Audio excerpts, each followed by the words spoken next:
Si tu veux, ingénieur ou inventeur, c'est moi le formateur. Je prépare les enfants qui demain seront des savants. Mais ma noble mission, quelle que soit la nation, c'est de former le cœur des enfants. Les bouillons et turbulents, par une saine éducation, soutenue par l'instruction. Tu sais combien j'ai mal au cœur. Aïe, quand je vois parmi les voleurs, l'élève que j'ai façonné au cours de plusieurs années, elle vient de ça. Nous sommes au centre Nkewa Joseph pour la première phase des épreuves du CEP session de juin 2026.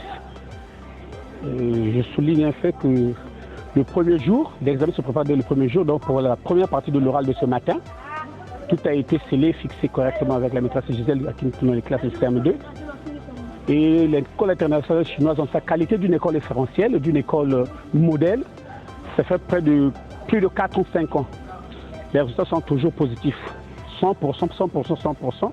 C'est des symptômes qui prouvent qu'il y a du sérieux chez nous là-bas. Prévenez qu'au CEP blanc, où il y a eu des sujets un peu très difficiles, très caduques, nos enfants se sont défendus. On a fait 100% au CEP blanc. Aujourd'hui, c'est l'oral. Les consignes ont été données sur les dernières minutes. Je crois qu'il n'y a pas une lueur d'espoir, mais il y a l'espoir. Nous ferons un bon pourcentage au titre de l'année scolaire 2025-2026.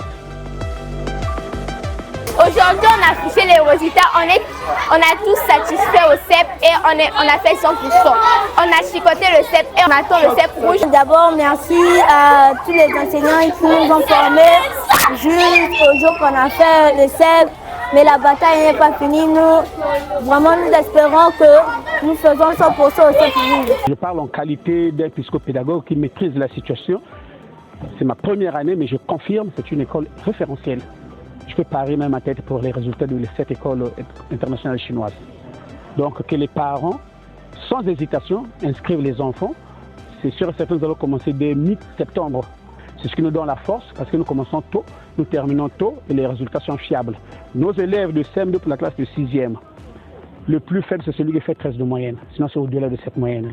Parce qu'ils quittent le primaire pour le collège avec une force à considérer.